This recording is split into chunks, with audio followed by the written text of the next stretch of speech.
Bab 71. Saat itu malam dan langit penuh dengan bintang. Xiao Hu berbaring di sofa empuk, ekornya menyentuh paha Jun Jiu untuk selamanya. Itu memiringkan kepalanya dan menyaksikan Jun Jiu berlatih dengan saksama. Di matanya, setelah energi spiritual yang agung beredar di tubuh Jun Jiu, gumpalan itu akan dilepaskan ke atasnya. Hangat, seperti berjemur di bawah sinar matahari. Sangat nyaman, gemericik yang nyaman tanpa henti. Jalankan Bingxin Jue, beberapa ratus sutian besar. Jun Jiu mengerutkan kening dan membuka matanya, dia melihat Xiao Hu menggosok tangannya. Xiao Hu segera berbaring telentang, memperlihatkan perutnya, dan mengeong dengan lembut dan dengan nada yang ditarik keluar. Xiao Hu, bagaimana perasaanmu? Jun Jiu menanyakannya. Xiao Hu memiringkan kepalanya dengan ragu, mata kucingnya bulat. Meo, izinkan saya bertanya, bagaimana perasaan Anda tentang energi spiritual yang Anda dapatkan dari saya? Apakah ada perubahan? Petik 2. Xiao Hu sepertinya menyadari sesuatu, dan langsung duduk tegak. Melihat Jun Jiu dengan penuh semangat, menunggu Jun Jiu menjawabnya. Melihat ini, Jun Jiu hanya bisa memberitahu Xiao Hu bahwa dia telah menemui hambatan dalam kultivasinya. Dia menerobos ke guru spiritual tingkat kedua segera setelah dia berlatih, yang sangat lancar. Tapi sekarang, Jun Jiu menemukan bahwa tidak peduli seberapa banyak dia berkultivasi. Itu hanya membuat kekuatan spiritual di Dantian lebih murni dan lebih tebal, tanpa ada peningkatan. Apakah Jun Jiu terjebak dalam kemacetan? Xiao Hu bukan manusia, jadi tentu saja dia tidak mengerti. Tapi itu memikirkan seseorang. Xiao Hu mengeong 2 kali, lalu berbalik dan bergegas keluar ruangan. Jun Jiu menatapnya dengan bingung. Xiao Hu. Segera, ada ayam dan anjing yang berterbangan melompat di atas atap. Feng Xiao di sebelah bahkan tidak membuka matanya, dia menarik selimut untuk menutupi kepalanya dan langsung tertidur. Awalnya dia mengira ada pembunuh dan pencuri, tetapi kemudian dia tahu bahwa Xiao Hu mengejar Leng Yuan. Dia masih mengelus jenggotnya saat itu, bingung. Apa kebencian ini? Leng Yuan, mereka yang marah tidak bersalah dan tidak mau bicara. Saya sangat bersalah sehingga saya ingin menangis. Jun Jiu baru saja menyaksikan Leng Yuan dijatuhkan dari atap oleh Xiao Hu, dan dipaksa masuk ke kamarnya. Leng Yuan memiliki wajah yang patah dan menggertakkan giginya, sementara Xiao Hu membusungkan dadanya karena malu, dan mengeong 2 kali. Xiao Hu berkata, Meong, kamu bisa bertanya pada tuannya jika kamu tidak mengerti. Petik 2. Mata Jun Jiu berbinar, dan Leng Yuan juga seorang guru spiritual. Jangan ragu untuk bertanya padanya. Adapun kakek Huang yang bermimpi menjadi mentor Jun Jiu, dia dilupakan gelombang. Melihat Jun Jiu berjalan ke arahnya, Leng Yuan merasa sedikit ketakutan. Setelah memikirkannya, saya tidak melakukan apapun kecuali mematuhi perintah untuk menjaga. Jadi dia bertanya dengan hati-hati, Nona Jun, apakah ada yang Anda inginkan? Petik 2. Jika Anda memiliki sesuatu untuk dilakukan, duduklah. Batuk, Nona Jun, jika Anda ingin mengatakan sesuatu, saya tetap tidak akan duduk. Leng Yuan terbatuk kering. Tidak baik memasuki rumah Jun Jiu di tengah malam, kalau-kalau tuannya tahu. Dia akan sengsara. Memikirkannya, Leng Yuan diam-diam membuka jarak. Jun Jiu tidak bertanya kenapa saat melihatnya. Dia berkata langsung, saya telah menemui hambatan dalam kultivasi saya. Jika itu Anda, apa yang akan Anda lakukan? Petik 2, masuk akal. Kalau begitu kamu mengajariku. Jun Jiu menatap Leng Yuan. Leng Yuan segera menggelengkan kepalanya, membalas dengan sangat cepat. Nona Jun, aku tidak bisa melakukannya. Aku hanya bisa membunuh dan membakar. Ajari orang lain. Aku khawatir aku akan membawamu ke selokan. Jun Jiu. Leng Yuan juga sangat tegak. Mendengar saran Leng Yuan lagi, Nona Jun, kamu bisa pergi ke akademi. Sepertinya ada Akademi Tianzong di Kerajaan Tianzong, di mana ada semua guru spiritual tingkat rendah sepertimu. Tentu saja, mereka jauh lebih rendah darimu, Nona Jun. Sehelai rambut, Meong. Xiao Hu mengangguk setuju. Bagaimana orang biasa bisa dibandingkan dengan tuannya yang cantik dan kuat.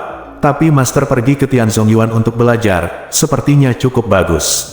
Tuan adalah pengganggu. Xiao Hu sangat menantikannya, melihat adegan Jun Jiu menghancurkan para bajingan. Jun Jiu juga mengangguk, dia benar-benar perlu belajar. Penyembuh adalah pengalaman baru, lebih baik memiliki guru untuk mengajar. Dia memasukkannya ke dalam hati. Melambai ke Leng Yuan, yang segera berbalik dan lari. Jun Jiu mengangkat alisnya, apakah dia seseram itu?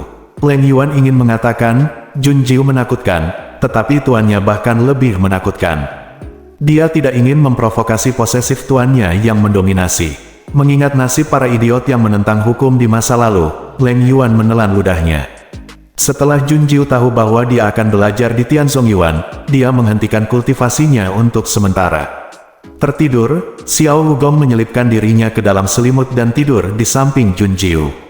Jun Jiu mengulurkan tangan untuk menyentuh Xiao Wu, dan tertidur di bawah sentuhan lembut. Pada saat yang sama, seseorang dimarahi sepanjang malam. Di istana, seorang pria parubaya berjubah naga menunjuk ke arah Feng Tianqi dengan marah dan menegurnya. Alisnya tajam, kakekmu sudah memesan. Jika kamu tidak menikahi Jun Yunsue tahun ini, pangeran akan diganti.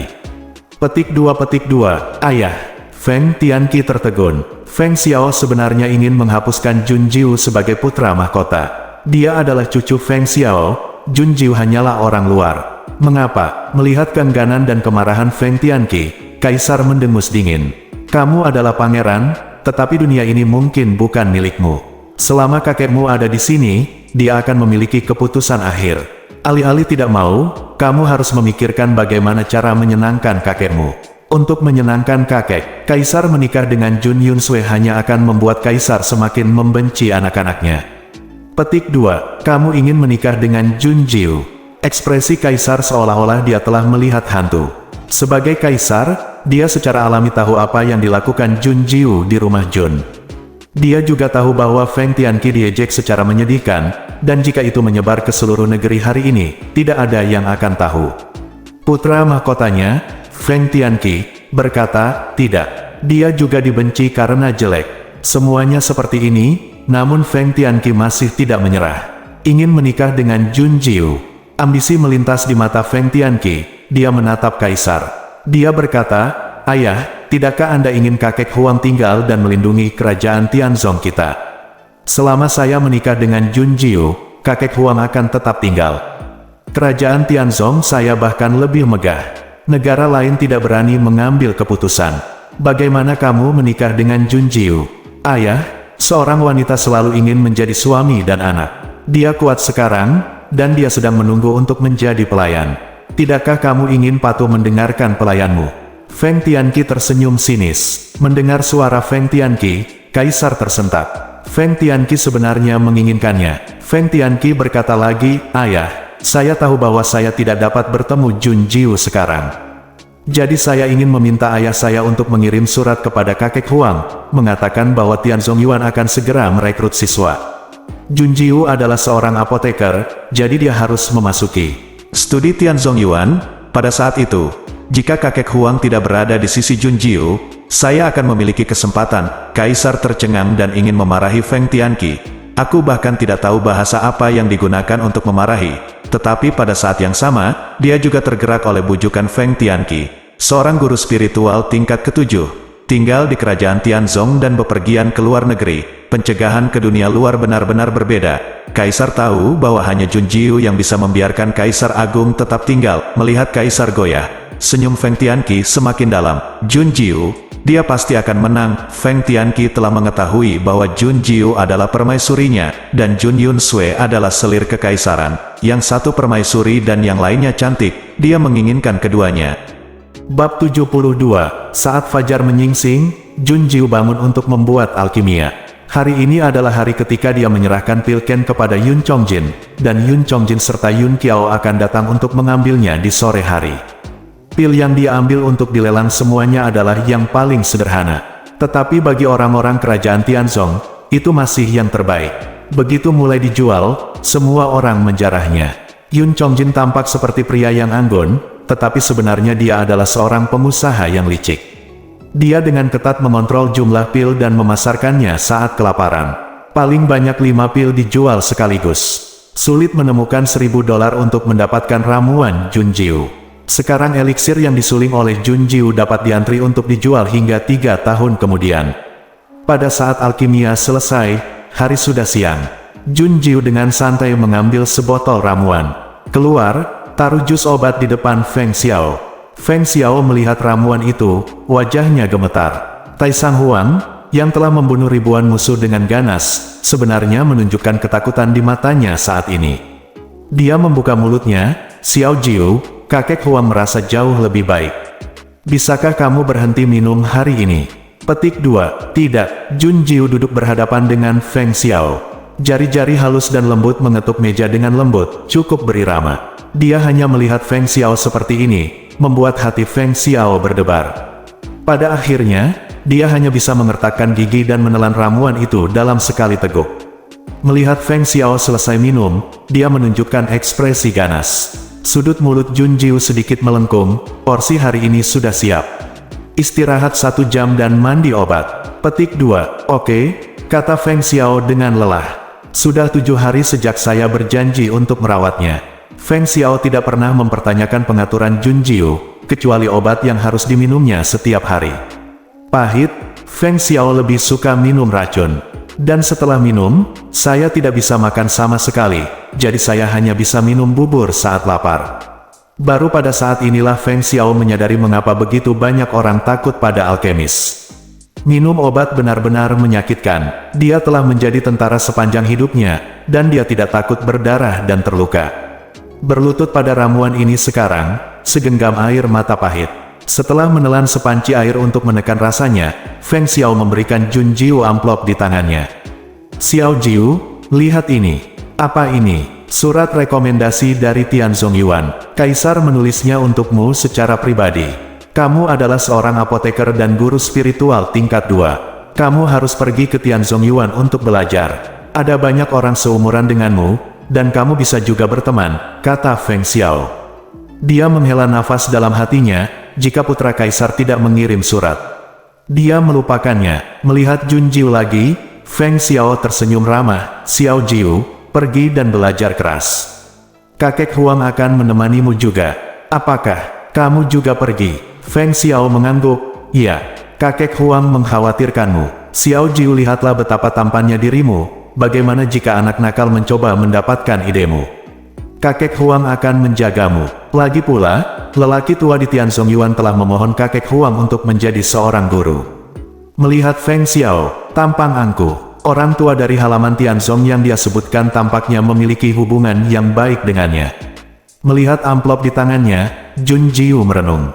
"Selipi ada di sini untuk memberimu bantal, kebetulan apa?" Jun Jiu meletakkan amplop itu, berdiri dan berkata, "Tidak apa-apa. Ayo pergi bersama, dan aku juga bisa mengawasimu minum obat." Petik 2. Senyum di wajah Feng Xiao langsung membeku, dan tangannya gemetar. Minum obat. Kebanggaan di hatinya hilang. Feng Xiao menghela nafas dan pergi berendam di pemandian obat. Bukankah itu hanya minum obat? Dia berjanji untuk meminta Jun Jiu menyembuhkannya, agar dia bisa meminum obat ini segera setelah dia meminumnya. Masalah yang membosankan, sederhana dan sederhana. Ketika Feng Xiao keluar dari pemandian obat, dia mengendus, dan mencium aroma yang menggoda. "Saya lapar selama 7 hari berturut-turut dan minum bubur setiap hari." Mendengar ini, rakus Feng Xiao keluar. Menyeka sudut mulutnya, kaki Feng Xiao mengusir bau itu. Mana makanan enaknya? Feng Xiao keluar dan melihat Xiao Wu dan Leng Yuan di halaman menatap kaserole di atas meja batu dengan mata berbinar. Aroma menggoda dan menggoda berasal dari kaserole. Biluo sedang mengatur mangkuk. Jun Jiu memiringkan kepalanya untuk melihat Feng Xiao, mau makan. "Xiao Jiu, apa yang kamu?" Kakek Huang sangat harum. Feng Xiao berjalan 3 langkah. Anehnya, dia kehilangan nafsu makan sehari setelah meminum ramuan itu. Dia juga mencoba makan, hanya muntah ketika dia menyentuhnya. "Sekarang aku mencium bau ini, tapi aku tidak bisa memakannya." Jun Jiu melengkungkan bibirnya sedikit, dan menyendok mangkuk Feng Xiao. "Sup herbal ayam tulang hitam. Saya membantu merebus beberapa herbal." Petik 2. Feng Xiao terkejut ketika mendengar itu. Tangan yang menyentuh janggutnya berhenti, dan dia menatap Jun Jiu dengan penuh semangat. "Xiao Jiu membuat rebusan ini." "Ya, cobalah." Jun Jiu meminta Biluo untuk memberikan mangkuk pada Xiao Wu dan Leng Yuan. Setelah mendapatkan mangkuk, Feng Xiao, Xiao Wu dan Leng Yuan menuangkannya ke dalam mulut mereka secara serempak. Bahkan tidak peduli menjadi panas. Mengambil satu tegukan, dia menghela nafas panjang dan nyaman. enak, meong. Ini pertama kalinya makan sup yang dimasak oleh tuannya, enak sekali. Setelah Xiao Hu menggigitnya, dia membenamkan kepalanya ke dalam mangkuk dengan gigitan berikutnya. Di kehidupan sebelumnya, dia dikejutkan oleh keterampilan memasak sang master, dan yang tergoda hanya bisa ngiler di gelangnya. Sekarang Anda akhirnya bisa memakannya sendiri. Sangat senang, Jun Jiu tidak memakannya, dia menyangga dagunya dan tersenyum pada mereka. Melihat Feng Xiao yang sudah minum mangkuk kedua, Jun Jiu berkata, kamu hanya bisa minum sampai 3 mangkuk. Selama 7 hari pertama, ramuan itu digunakan untuk detoksifikasi dengan perut kosong. Kamu tidak perlu minum ramuan di awal sup obat ini, tetapi Anda hanya bisa makan sedikit daging setiap hari. Feng Xiao sadar, Xiao Jiu, apakah sup ini dibuat khusus untuk kakek Huang? Berpikir bahwa dia tidak akan bisa makan selama 7 hari pertama, dia akan melihat sup rebus ini lagi. Ada sesuatu yang Feng Xiao tidak mengerti, jadi dia tidak bisa menahan diri untuk segera dipindahkan. Xiao Jiu harus mulai memaafkannya. Saya berharap Xiao Jiu bisa memanggilnya kakek. Jun Jiu hanya tersenyum dan tidak menanggapi Feng Xiao. Pada saat ini, suara Yun Xiao datang dari gerbang. Ada apa? Baunya sangat enak. Nona Jun, apa yang kamu makan? Bolehkah aku mencicipinya? Oke, kakak, ayo cepat, sup. Ini, enak dan enak. Yun Qiao meneguknya, dan buru-buru melambai pada Yun Chongjin. Yun Chongjin juga terpikat oleh aromanya. Mendengar ini, dia pun melepaskan cadangannya, dan menyendok semangkuk sup. Ketika mereka akhirnya selesai minum sup, dan tahu bahwa Jun Jiu membuat sup itu sendiri, Yun Chongjin dan Yun Qiao terkejut sekaligus kagum.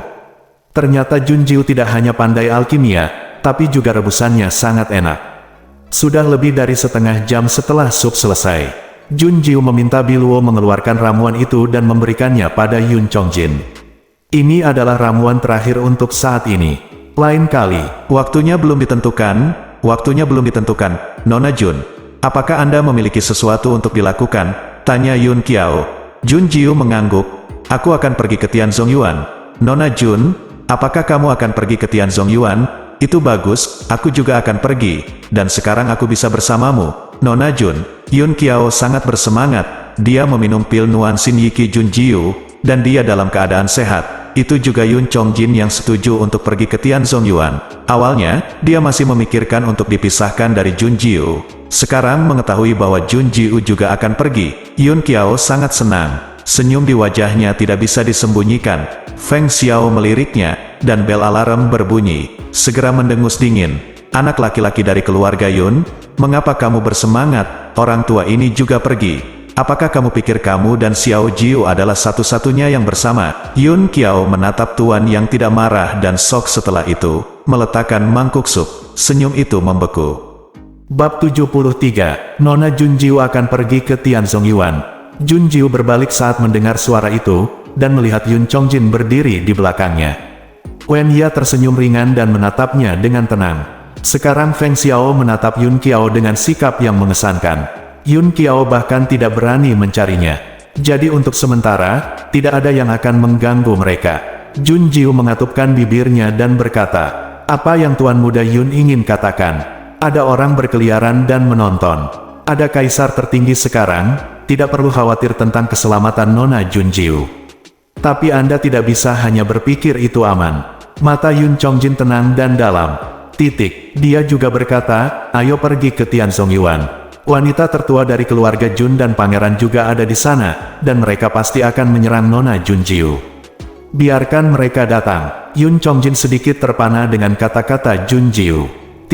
Dia ingin mengingatkan Jun Jiu. Tianzongyuan adalah tempat yang bagus untuk belajar, tetapi Anda juga harus berhati-hati terhadap trik Jun Yunsue dan Feng Tianqi di belakang mereka. Dia bisa memecahkan orang-orang yang menguntit di luar. Tapi di Tianzongyuan, keluarga Yun tidak bisa mengatur staf. Tidak bisa lagi diam-diam membantu. Tapi tanpa diduga, Jun Jiu akan mengatakan kalimat seperti itu. Sudut mulut Jun Jiu sedikit melengkung, itu jelas merupakan senyuman yang menyentuh.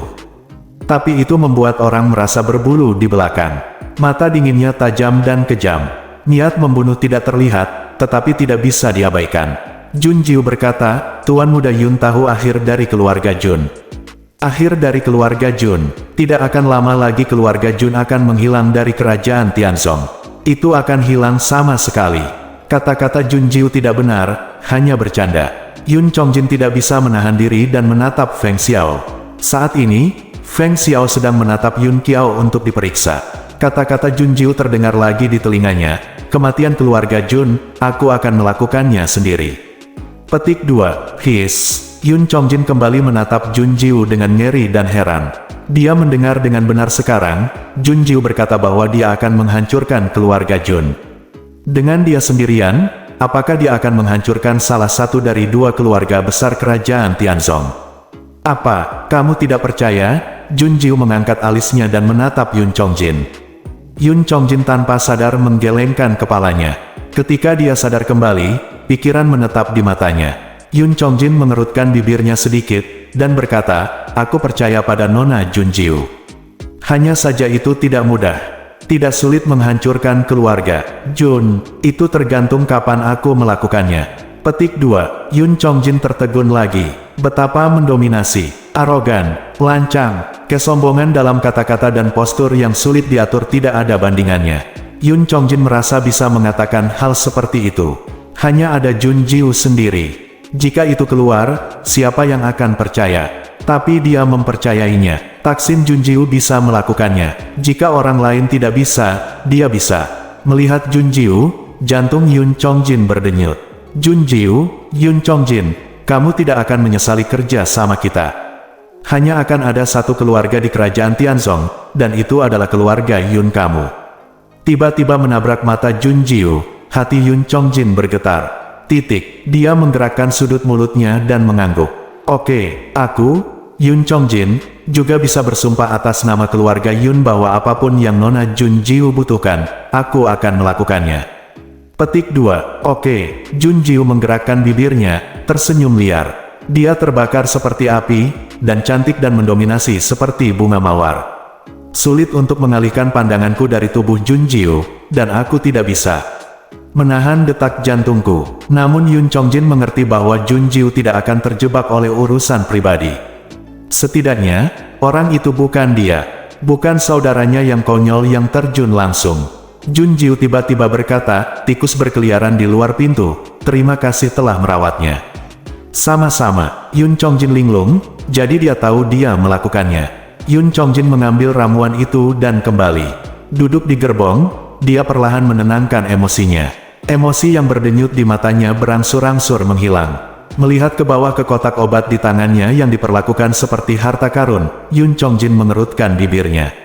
Untuk seorang gadis seperti Jun Jiu, adalah keberuntungannya untuk menjadi sekutu. Jika tidak, jangan memaksanya. Biarkan saja, saudaraku, kamu bilang Nona Jun dan aku pergi ke Tianzong Yuan. Apakah kita akan ditugaskan ke seorang guru? Bisakah aku duduk dan menghadiri kelas dengan Nona Jun? Yun Chongjin, dia sakit kepala. Siapa yang akan membuat saudaranya yang konyol sadar? Tidak mungkin baginya, dan bahkan lebih tidak mungkin lagi bagi Yun Qiao dan Jun Jiu. Kakaknya yang konyol tidak menyadarinya, cara Jun Jiu memandangnya. Kedengarannya seperti seorang teman, tapi sebenarnya sama dengan bagaimana dia memandang Yun Qiao. Namun, Yun Qiao masih tidak bisa berhenti memikirkan pemikiran sepihak. Melihat kegembiraan Yun Qiao, Yun Chongjin hanya bisa berbicara kasar. Apakah kamu lupa bahwa Kaisar Agung juga akan pergi? Benar saja, Yun Qiao langsung terdiam. Dia mengangkat dahinya dengan wajah pahit, mengapa Kaisar Agung ingin pergi? Kaisar Agung menatapku seolah-olah aku adalah orang jahat. Mengapa? Karena kamu merindukan Jun Jiu. Tianzong Yuan berada di dekat kota kekaisaran, dan sebuah kereta dapat tiba di sana dalam 3 hari. Bangunan megah dan megah dibangun di Gunung Hengshan. Di kaki gunung terdapat Danau Xinyu, yang terkenal di kerajaan Tianzong, dan di belakangnya terdapat pegunungan Hengshan yang luas. Jun Yunsui buru-buru bergegas ke Tianzong Yuan sebelum pendaftaran sekolah dimulai. Dia adalah wanita tercantik di kerajaan Tianzong dan seorang guru spiritual tingkat ketiga. Di Tianzong Yuan, dia cukup populer di kalangan wakil presiden. Karena itu, ketika semua orang melihatnya, mereka dengan hormat akan memanggilnya kakak senior. Saat ini, seorang gadis lembut baru saja memanggil Jun Yunsui. Kakak senior Yunsui, mengapa kamu kembali begitu cepat? Saya ada hubungannya dengan wakil presiden. Bagaimana dengan Anda? Mungkin karena identitas gadis-gadis itu berbeda, Jun Yunsue sedikit lebih sabar. Dia pergi tanpa mengangguk dengan wajah dingin. Gadis lembut itu tersenyum dan berkata, senior saya dan saya akan menghitung daftar siswa baru yang telah mendaftar tahun ini. Jadi kami datang lebih awal. Petik 2. Jun Yunsue tidak tertarik dengan ini. Dia mengangguk dan hendak pergi, ketika dia melihat sekilas sesuatu dari sudut matanya. Jun Yunsue berhenti, menatap lurus ke file di lengan gadis itu. Dia mengulurkan tangannya kepada gadis itu, saudari Ruman, ini adalah daftar mahasiswa baru. Bisakah Anda membiarkan saya melihatnya? Petik 2. Oke, gadis bernama Ruman menyerahkan file itu kepada Jun Yunsue. Jun Yunsue menghindari yang di atas, dan memilih yang bertuliskan nama Jun Jiu. Saat dia membukanya, mata Jun Yunsue berkilat dengan niat membunuh, adalah dia. Padahal nama dan tempat tinggal Jun Jiu di Imperial City hanya tertulis di file. Jun Yunsue tahu bahwa selain Jun Jiu, tidak akan ada orang lain dengan nama dan nama keluarga yang sama. Tanpa diduga, Jun Jiu juga akan datang ke Tianzong Yuan. Mata Jun Yunsue diracuni, dan jari-jari kian-kian mengepal. Jun Jiu, dia membencinya siang dan malam, ingin membunuhnya, hanya saja kaisar tertinggi telah melindunginya, dan tidak ada yang berani menyerangnya. Sekarang Jun Jiu datang ke Tianzong Yuan, kaisar tertinggi tidak bisa ikut dengannya, bukan? Jun Yunsue sangat gembira. Kesempatannya telah tiba. Jun Jiu, ayolah, Tianzong Yuan bukanlah tempat di mana Anda bisa menjadi sombong. Ketika Anda datang, Anda akan tahu itu akan menjadi neraka bagi Anda, mengembalikan berkas ke Ruman. Jun Yunsue berbalik dan pergi, meninggalkan Ruman. Dia masih mengingat ekspresi Jun Yunsue barusan. Ngeri, kakak senior Yunsue sangat menakutkan. Seolah-olah Anda ingin memotong hidup Anda terpisah. Ruman menatap kata Jun Jiu di file. Mungkinkah itu terkait dengan orang ini? Bab 74. Akhir musim panas adalah hari ketika Tianzong Yuan menerima siswa. Di kaki Gunung Heng, ada banyak sekali orang. Puluhan ribu orang datang ke Akademi Tianzong untuk belajar, mengantri dari gunung sampai ke Danau Xinyu. Ditambah dengan para orang tua yang datang untuk menyekolahkan mereka, keramaian tampak semakin ramai dan spektakuler. Lihat, itu kereta keluarga Yun, seru seseorang, dan semua orang menoleh serempak. Logo keluarga Yun digantung di gerbong, dan berjalan perlahan dan berhenti di Danau Xinyu. Semua orang penasaran dan menundukkan kepala untuk berdiskusi. Siapa di sini? Itu pasti keluarga Yun. Tapi aku belum pernah mendengar ada anak laki-laki dari keluarga Yun yang akan mendaftar. Petik 2. Mereka tahu bahwa keluarga Yun hanya memiliki 2 keturunan langsung, Yun Chongjin dan Yun Qiao, jadi mereka menebaknya sekarang murid cabang. Bagaimanapun, Yun Chongjin sekarang mengendalikan sebagian besar urusan penting keluarga Yun, jadi tidak mungkin dia datang ke Tianzong Yuan. Dan Yun Qiao lemah dan jarang muncul di depan dunia. Oleh karena itu, semua orang penasaran dan meregangkan leher untuk melihat kereta tersebut. Hanya untuk melihat siapa yang ada di kereta. Yun Qiao adalah orang pertama yang turun dari kereta. Begitu Yun Qiao keluar, mereka semua terkejut. Tuan muda kedua Yun, aku pernah melihatnya sebelumnya, itu Yun Qiao, tuan muda kedua dari keluarga Yun. Dia datang ke halaman Tianzong. Melihat Yun Qiao berbalik lagi, dengan senyuman di bibirnya, dan matanya yang lembut dan cerah menatap ke dalam gerbong. Semua orang tidak bisa tidak menantikannya, siapa yang ditunggu oleh tuan muda kedua Yun. Gaun merah cerah yang berkilauan adalah yang pertama kali terlihat oleh semua orang. Mendongak lagi, melihat wajah lembut dan cantik gadis muda itu, mereka semua membeku. Dia tidak hanya terpesona oleh kecantikannya, tetapi dia juga terpana oleh mata dingin dan tanpa ampun di bawah alisnya yang pucat.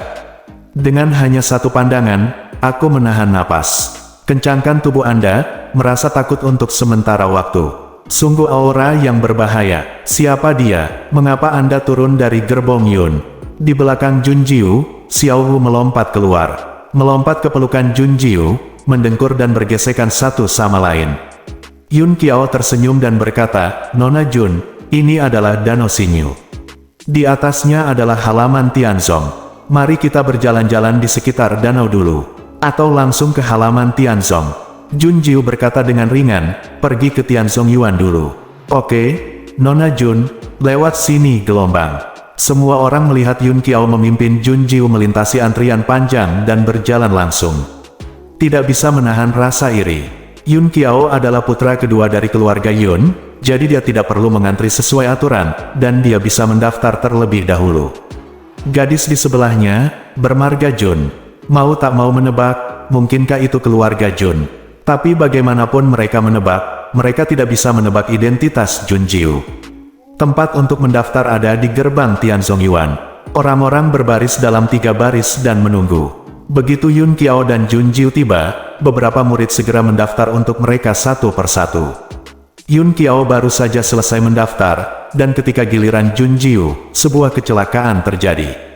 Memanggil, cahaya dingin keluar dari kerumunan, mengarah ke punggung Jun Jiu dengan kekejaman yang menyeramkan. Serangan itu datang begitu ganas dan tiba-tiba sehingga tidak ada yang pulih. Mata Jun Jiu meredup, dan dia maju selangkah. Minggir, cahaya dingin itu terbang di atas tempat dia berdiri sekarang, dan bilahnya berdengung ke pilar. Itu pisau terbang. Yun Qiao sangat marah, siapa serangan diam-diam itu? Keluar, meong-meong. Xiao Hu juga sangat marah, dan rambutnya meledak. Siapa yang menyerang tuannya? Murid yang bertugas mendaftar juga marah. Siapapun yang menyelinap di sini, tangkap dia. Tangkap dia untuk apa? Aku hanya bercanda, apakah aku perlu menyebutnya serangan diam-diam? Dan apa itu? Ada tawa mengejek dan arogan dari kerumunan, dan sekelompok dari 3 orang berjalan keluar. Mereka sombong dan hanya melirik Yun Qiao dan Jun Jiu dari sudut mata mereka. Mereka jelas tidak mengenal Yun Qiao, tapi menatap Jun Jiu dan dia. Aku melirik beberapa kali dengan Xiao Hu di pelukannya. Ini seperti mengkonfirmasi identitas Anda. Ini untuknya, kata Jun Jiu dalam hatinya. Kakak Luoqi, bagaimana kamu bisa membuat lelucon seperti itu? Ekspresi murid yang terdaftar berubah ketika dia melihat mereka bertiga. Melihat sedikit ketakutan dalam sekejap mata, mulutnya langsung mengubah serangan diam-diam itu menjadi lelucon. Lagi pula, bukan Yun Qiao yang menyerang, tapi gadis di sebelah Tuan Muda Yun. Itu tidak masalah. Yun Qiao memelototi mereka bertiga dengan marah. Siapa kamu? Sia-sia sepertimu. Ada seseorang di sebelahmu, biarkan dia berdiri. Kami ada hubungannya dengan dia. Petik 2. Yun Qiao hendak berbicara. Jun Jiu mengulurkan tangan untuk menghentikannya. Dia melihat mereka bertiga. Niat membunuh muncul di matanya. Untuk apa kamu menginginkanku? Luoqi, ya, kamu adalah sampah Jun Jiu dari keluarga Jun, kan? Kudengar kamu akan datang ke Tianzongyuan. Hei, sampah seperti kamu terlalu delusi. Bahkan pengawas di Zongyuan tidak layak untuk hari itu, dan kamu masih ingin masuk ke Tianzongyuan. Petik 2. Tepat, keluar dari sini cepat, jangan biarkan kami menangkapmu keluar. 2 orang di belakang bocah itu segera mengikuti kata-katanya dan menertawakan Jun Jiu. Begitu kata-kata mereka keluar, penonton terkejut. Terkejut, terpana, menghina, dan jijik menatap Jun Jiu. Orang-orang di sini datang dari seluruh penjuru kerajaan Tianzong, dan mereka tahu reputasi tangan suci Jun Jiu. Tapi mereka tidak tahu kalau kedua Jun Jiu adalah orang yang sama, dan mereka tidak tahu tentang pesta ulang tahun Jun Jiu di keluarga Jun.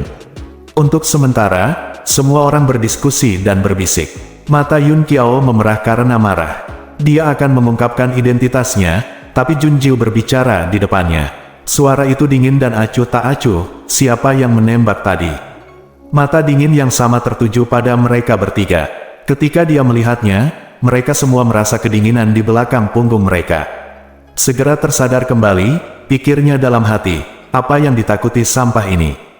Mereka berjanji pada kakak senior Yun Sui untuk memberi pelajaran pada Jun Jiu. Lebih baik bawa dia keluar. Segera pemimpin pemuda itu mengangkat kepalanya dan mengangkat dadanya, maju selangkah dan menunjuk Jun Jiu untuk mencibir. Ini kakekmu, ada apa? Apakah kamu ingin berlutut dan memohon kakek untuk menyelamatkanmu? Petik 2. Oh, Jun Jiu mencibir. Semua orang hanya merasa kabur di depan mereka. Jun Jiu sangat cepat dan muncul di depan Luoqi dalam sekejap. Pegang tangan yang ditunjuk Roah tadi, klik. Ah! Roah berteriak. Jun Jiu terus bergerak. Dia mengangkat kakinya dan menendang kaki Roah. Roah berlutut, dan suara tumpul membuat orang khawatir apakah tempurung lututnya akan patah. Setelah serangkaian aksi, semua orang bereaksi kaget. Ah, beraninya kamu, Luoqi menjerit dan tidak bisa berbicara. Jun Jiu memutar tangannya ke belakang, memutarnya seperti belokan. Berlutut di tanah, Luoki bahkan tidak bisa melihat Jun Jiu. Dia menahan diri dari rasa sakit dan berteriak, "Apa yang masih kamu lakukan dengan Linglung? Cepat dan selamatkan aku." Dua orang yang datang bersamanya akhirnya sadar, segera berteriak dan bergegas menuju Jun Jiu. "Lepaskan kakak senior Luoki!" Keduanya menjerit dan menutupi seluruh wajah mereka dengan cakaran kucing, dan darah mengalir dari jari mereka. Adegan ini membuat semua orang terkesiap lagi. Apakah kucing ini begitu kejam? Yun Qiao juga tercengang. Meo gelombang Xiao Wu berbalik dan menjentikkan ekornya. Dia dengan bangga mengangkat kepalanya, dan Jun Jiu mengerti bahasa mengeong. Xiao Wu berkata, "Sampah, saya bahkan tidak bisa mengalahkannya, dan saya ingin menyusahkan pemiliknya." Jun Jiu mengaitkan bibirnya dan tersenyum. "Itu benar-benar sampah." Bab 75, Jun Jiu menunduk, matanya yang dingin tertuju pada Luoki. Dia berkata, "Tangan mana yang menyelinap ke arahku?" "Yang ini." Petik 2. Kekuatan di tangannya sedikit meningkat, dan Roah menjerit. Semua orang terkejut, dan sesaat tidak ada yang melangkah maju untuk menghentikannya. Jun Jiu mengerutkan bibirnya, tersenyum liar dan menghina. "Siapa yang memberimu kepercayaan diri untuk menyelinap ke arahku? Jika kamu berani melakukannya, maka aku akan membayarmu dengan satu tangan." "Tidak!" teriak Luoki. Seluruh tubuhnya gemetar, matanya membelalak ngeri. Dia mengetahui bahwa Jun Jiu akan melepaskan lengannya. "Tidak!" Kemudian dia akan dinonaktifkan. Luoki berteriak, "Jun Jiu, kamu bajingan, beraninya kamu. Aku murid wakil presiden." Petik 2. Jadi apa? Jun Jiu tertawa kecil, tidak memperhatikan. Dia bisa mematahkan lengan Roah dalam sekejap, tapi dia ingin melakukannya perlahan. Ketakutan meningkat di Roah, dia tiba-tiba teringat. Dia adalah seorang guru spiritual, Jun Jiu hanya sia-sia. Dia bisa membebaskan diri. Dantian terbuka, dan kekuatan spiritual melonjak ke lengannya, dan dia menghantam Jun Jiu dengan keras. Jun Jiu sia-sia, dia pasti akan menjatuhkannya. Namun, kekuatan spiritual melonjak. Dengan jentikan ujung jari Jun Jiu, kekuatan spiritual yang mengancam menghilang dalam sekejap. Pada saat yang sama, kekuatan di tangannya tiba-tiba meningkat. Berani, lepaskan muridku." Dengan kekuatan yang menghancurkan, dia menamparkan punggung Jun Jiu dengan keras dengan telapak tangan yang brutal dan ganas. Serangan diam-diam lagi, rasa dingin melintas di mata Jun Jiu. Dia berbalik dengan cepat, menarik Roah dengan lengan rampingnya. Dia mengangkat kakinya dan menendang Roah seperti karung pasir. Dia memukul tangan pria itu secara langsung. Pria itu jelas tidak bereaksi, dan menamparkan Roah dengan telapak tangannya. Mata Roah melebar, dan dia memuntahkan darah dan terbang mundur. Berguling di tanah dan berhenti bergerak. "Guru!" teriak kaget dan marah. Dia buru-buru bergegas untuk membantu Luoki, mulut dan hidungnya berdarah, dan dia dipukuli setengah mati oleh telapak tangannya. Pergantian peristiwa ini membuat semua orang tercengang. Itu adalah seorang lelaki tua dengan rambut beruban, wajahnya berkerut karena marah dan kaget. Terbakar amarah, niat membunuh melonjak di mata segitiga gantung. Dia menoleh dan memelototi Jun Jiu. "Bitch, beraninya kamu menyakiti orang tua ini." Petik 2. "Hei, kamu melakukannya sendiri. Itu tidak ada hubungannya denganku." Dia ingin muntah darah. Roah benar-benar melakukannya sendiri, tidak ada yang perlu dikatakan. Tapi dia tidak menyangka Jun Jiu akan membuang Luoki sebagai karung pasir. Tertangkap lengah, sudah terlambat untuk berhenti. Jadi jangan salahkan dia, salahkan jalan kecil ini. Sebuah wajah dipelintir dengan ganas, dan lelaki tua itu mengertakkan gigi. "Pelacur kecil, apakah kamu fasih? Jika kamu berani menyakiti lelaki tua itu, aku akan membunuhmu." Lelaki tua itu mengangkat tangannya dan hendak menepuk Jun Jiu. Dengan beberapa langkah, Yun Qiao memblokir Jun Jiu dengan erat. Dia mengerutkan kening dan menatap lelaki tua itu. "Tunggu. Wakil kepala sekolah, ini jelas muridmu yang menyerang Nona Jun dari belakang." Nona Jun bertindak membela diri. Itu hanya gerakan tangannya. Pada akhirnya, dia juga terluka parah olehmu. Apa bedanya? Kamu siapa nak? Beraninya kamu menghentikan orang tua itu? Suara itu berhenti tiba-tiba, jelas orang tua itu mengenali identitas Yun Qiao. Dia adalah Hezong, wakil presiden Akademi Tianzong, jadi dia secara alami telah bertemu dengan Yun Qiao. "Yun Qiao, putra kedua dari keluarga Yun, memiliki status terhormat.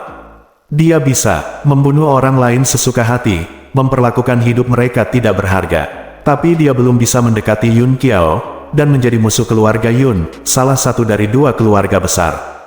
He Zong meletakkan tangannya di belakang punggung dan menatap Jun Jiu dengan kejam. Dia berkata, "Jadi Tuan Muda Yun, masalah ini tidak ada hubungannya denganmu, tolong minggir." Petik 2, mengapa tidak ada hubungannya denganku? Nona Jun bersamaku, aku bersamamu, jadi aku bisa curiga muridmu juga ingin menyerangku sekarang. Saya akan datang ke Tianzong Yuan Anda, jika sesuatu yang baik atau buruk terjadi. Kamu, Tianzong Yuan, jelaskan sendiri pada keluarga Yun. Petik 2, kamu. He Zong menatap. Dia menatap Yun Qiao yang melindungi Jun Jiu dengan tegas, tidak menyerah sama sekali. Terdengar suara tinju di belakang punggungnya. Mata He Zong sinis dan kejam. Tuan kedua Yun, kamu harus lindungi jalan kecil ini, orang tua itu tidak menghentikanku. Tapi Tianzong Yuan saya memiliki aturan, jadi saya membuat masalah di sini dan secara terbuka melukai murid Tianzong Yuan saya. Hukuman berat, tapi dia belum menjadi murid Tianzong Yuan, jadi lelaki tua itu hanya bisa mencabut kualifikasi pendaftarannya. Petik 2, He Zong menyeringai. Berapa banyak orang yang ingin memasuki halaman surgawi sepanjang hidup mereka. Jika kualifikasinya langsung dirampas, pelacur kecil ini pasti sangat menyesalinya sehingga dia akan mati, bukan? Dengan cara ini, dia telah membalas dendam muridnya.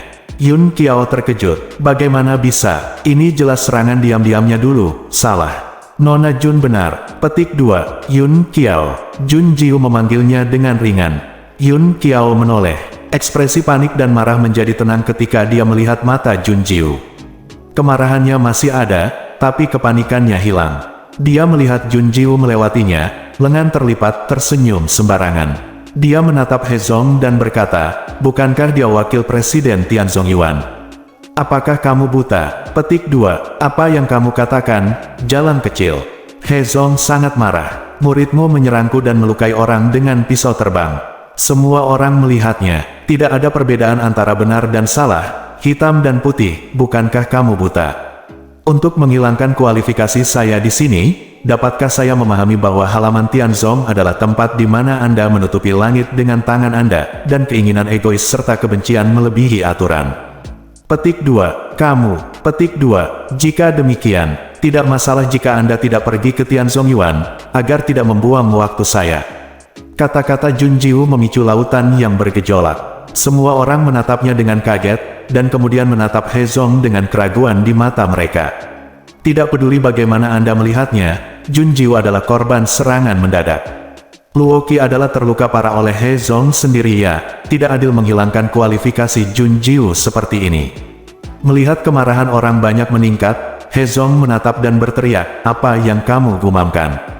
Tidakkah kalian semua ingin memasuki halaman Tianzong?" Petik 2, He Zong memelototi Jun Jiu lagi. Dia harus mengakui bahwa jalan kecil itu terlalu tajam dan beracun, dia tidak bisa mengatakannya.